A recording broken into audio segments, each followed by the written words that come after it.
Ils règnent tous les deux sur les océans. Ils brandissent le même trident. Ils soulèvent les flots d'un seul geste de la main. Pourtant, l'un est craint comme une bête divine, l'autre respecté comme un seigneur paisible. Comment deux dieux, presque jumeaux dans leurs attributs, ont-ils pu emprunter des chemins aussi différents dans la mémoire des hommes? Comment l'un est devenu le visage de la fureur, et l'autre celui de la souveraineté tranquille? Restez avec moi, car ce que vous allez entendre n'est pas une simple comparaison entre deux noms.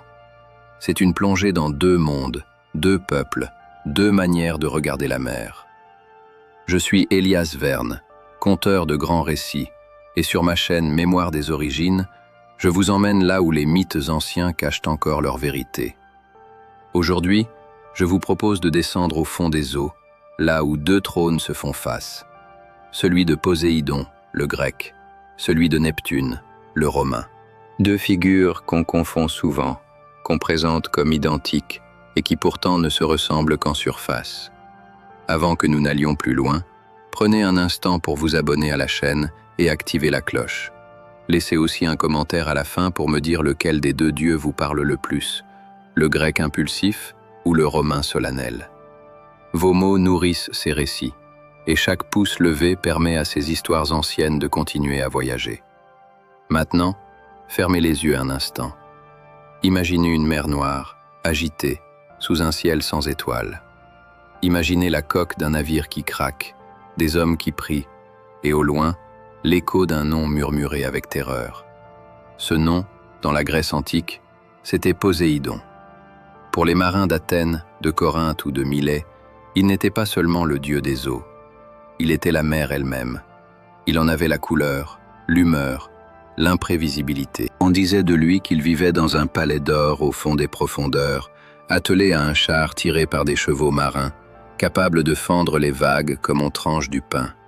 Poséidon était fils de Cronos, frère de Zeus et d'Hadès. À la chute du vieux Titan, les trois frères s'étaient partagé le monde. Zeus avait pris le ciel, Hadès avait reçu les royaumes souterrains, et Poséidon, lui, avait hérité des eaux. Mais il n'aimait pas ce partage.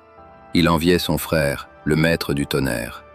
Il voulait plus de territoire, plus de cités, plus de fidèles. Il a tenté plusieurs fois de revendiquer des terres, Athènes par exemple. La légende raconte qu'il a frappé l'acropole de son trident pour faire jaillir une source d'eau salée, espérant convaincre les habitants de le choisir comme protecteur. Mais Athéna, plus rusée, leur a offert un olivier. Et les Athéniens, plus avisés, ont préféré l'arbre nourricier aux flots stériles. Poséidon n'a jamais vraiment digéré cet affront. Voilà ce qui définit le dieu grec. Une fierté blessée, une colère prête à exploser, une force démesurée et un caractère orageux. Dans l'Iliade, dans l'Odyssée, partout où il apparaît, il est tempête, secousse, fracas. C'est lui qui poursuit Ulysse pendant des années, parce que le héros a osé blesser son fils, le cyclope Polyphème. C'est lui qui déchaîne les vagues, brise les radeaux, repousse les marins loin de leur rivage. Les Grecs ne l'aimaient pas comme on aime un père bienveillant. Ils le craignaient comme on craint un seigneur capable de tout détruire en un instant. Et puis, il y avait l'autre face de Poséidon. Car il n'était pas que la mer. Il était aussi le dieu des tremblements de terre. On l'appelait l'ébranleur du sol. Pour les anciens, c'était logique. La mer et la terre profonde, c'était le même royaume, celui des forces que l'homme ne maîtrise pas. Quand le sol tremblait, on disait que Poséidon, agacé, frappait la roche avec son trident. Quand un volcan grondait, on parlait encore de lui. Il était partout où la nature montre ses crocs. Maintenant, traversons la mer, quittons les côtes grecques et accostons sur les rivages de l'Italie. Nous voilà à Rome, plusieurs siècles plus tard. Ici aussi, il y a un dieu des eaux. Il s'appelle Neptune. Et c'est là que le malentendu commence. Car beaucoup pensent que Neptune n'est qu'une copie romaine de Poséidon, une simple traduction de nom, une figure recyclée. Mais ce n'est pas si simple. À l'origine, Neptune n'était pas vraiment un dieu de la mer. Il était d'abord un dieu des sources, des cours d'eau, des points d'eau douce, une divinité agricole, presque modeste, vénérée par des paysans qui priaient pour que leurs champs ne sèchent pas en plein été. Chaque année, au mois de juillet, On célébrait en son honneur les Neptunalia. C'était une fête simple, où l'on construisait des huttes de feuillage près des rivières, où l'on buvait, où l'on remerciait l'eau d'avoir nourri les récoltes. À ce moment-là, Neptune n'avait rien d'un seigneur des tempêtes. Il était plutôt un protecteur tranquille, un garant de la fertilité. Mais voilà, à mesure que Rome s'étendait, à mesure que sa flotte prenait la mer, à mesure qu'elle absorbait les cultures grecques qu'elle conquérait, Neptune a changé. Les Romains, impressionnés par les récits homériques, par la richesse des mythes grecs, ont commencé à fusionner leur propre divinité avec celle de l'Olympe. C'est ainsi que Jupiter a hérité des traits de Zeus, que Mars a pris ceux d'Arès, et que Neptune, peu à peu, est devenu le frère romain de Poséidon. Il a reçu son trident, son char, ses chevaux marins, son palais sous les eaux. Il a hérité de ses légendes. Il est passé du ruisseau à l'océan. Et pourtant, malgré cette transformation, Neptune n'a jamais été tout à fait identique à Poséidon. Il en restait quelque chose, une dignité plus calme, une présence plus mesurée. Là où le grec rugissait, le romain ordonnait. Là où Poséidon punissait par la tempête, Neptune apaisait par sa souveraineté. Cette différence, elle vient des deux peuples eux-mêmes. Les Grecs voyaient leurs dieux comme des miroirs de leur passion, jaloux, vaniteux, amoureux, vengeurs.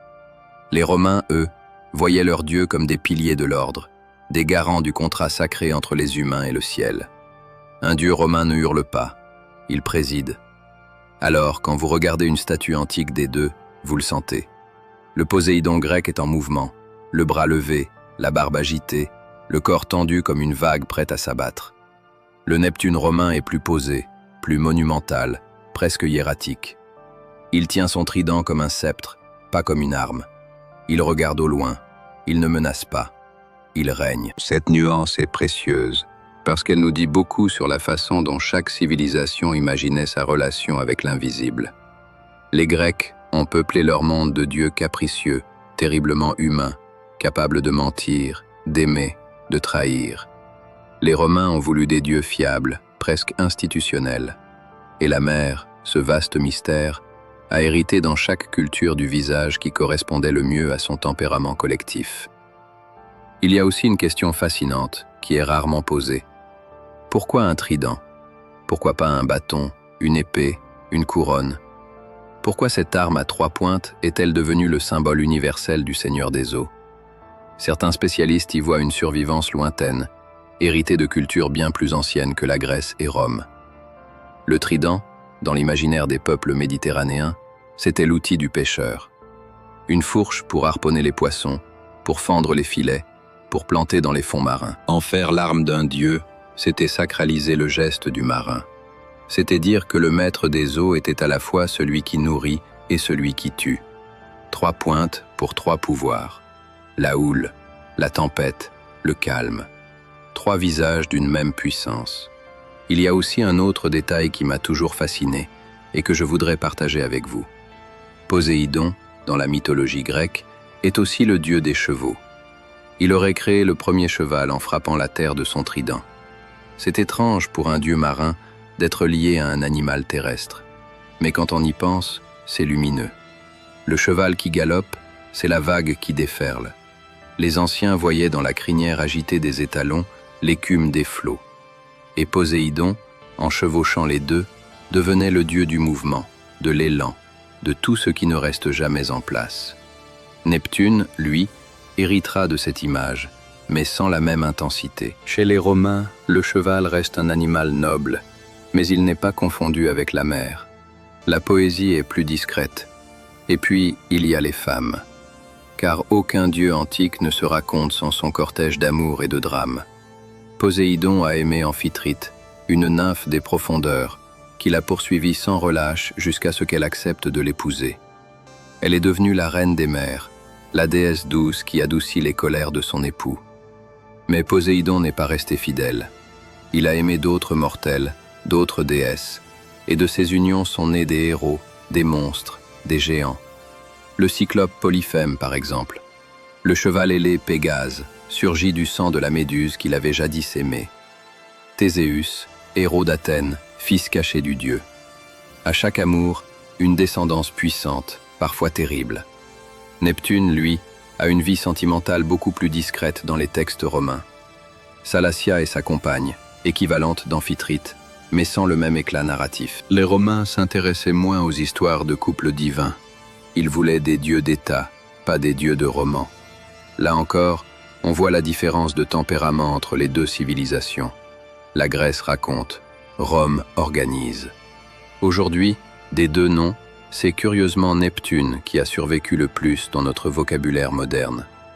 La planète Neptune dans notre système solaire, le festival Neptune dans certaines marines, le dieu Neptune sur les fontaines de la Renaissance. Pourquoi ce déséquilibre? Parce que la culture latine a longtemps dominé l'Europe occidentale, parce que la science, la médecine, l'astronomie ont parlé latin pendant des siècles, parce que Rome a survécu, par ses pierres, par sa langue, par son droit. Mais Poséidon n'a pas disparu. Il vit encore dans tous les récits qui mettent en scène la fureur des éléments. Quand un romancier décrit une tempête comme une colère divine, il convoque, sans le nommer, le dieu grec. Quand un cinéaste filme une vague monstrueuse, il filme Poséidon. Il y a une dernière question que je veux poser ici, et qui me semble essentielle. Pourquoi avons-nous, depuis 3000 ans, besoin d'un dieu de la mer? Pourquoi cette image ne s'efface-t-elle jamais? Je crois que c'est parce que la mer, dans toutes les cultures, est le miroir de ce que nous ne pouvons pas comprendre. Elle est immense, profonde, peuplée de créatures invisibles. Elle donne la vie, elle donne la mort. Elle nous nourrit, elle nous engloutit. Mettre un visage sur elle, c'est tenter de la dompter, ne serait-ce que par la pensée. C'est lui parler, c'est espérer qu'elle nous écoute. Poséidon et Neptune ne sont pas que des personnages mythologiques. Ce sont des figures que l'humanité a inventées pour ne pas être seule face à l'océan. Et c'est peut-être pour cela que ces deux noms continuent de fasciner. Parce qu'au fond, peu importe que vous soyez grec ou romain, ancien ou moderne, quand vous vous tenez debout sur une plage, devant l'horizon, et que le vent forcit, et que les vagues se creusent, vous ressentez quelque chose, une présence, une force qui dépasse votre nom, votre époque, votre langue. Cette présence, les anciens l'ont appelée Poséidon, puis Neptune. Demain, peut-être, on lui donnera un autre nom, mais elle sera là, toujours, tant qu'il y aura des marins, des navires, des hommes pour regarder la mer. Voilà ce que je voulais vous transmettre aujourd'hui. Non pas une simple comparaison de fiches techniques, mais une plongée dans deux âmes différentes. Le grec passionné, le romain souverain. Deux visages d'une même peur ancienne. Deux manières de raconter notre fragilité face à l'eau. Si ce récit vous a touché, dites-le moi en commentaire. Partagez la vidéo avec ceux qui aiment, comme vous, marcher dans les pas des mythes. Et abonnez-vous, parce que sur Mémoire des origines, nous avons encore tant de mers à traverser, tant de dieux à rencontrer, tant d'histoires à faire revivre. Je suis Elias Verne. Je vous attends pour le prochain récit. Que les vents vous soient favorables.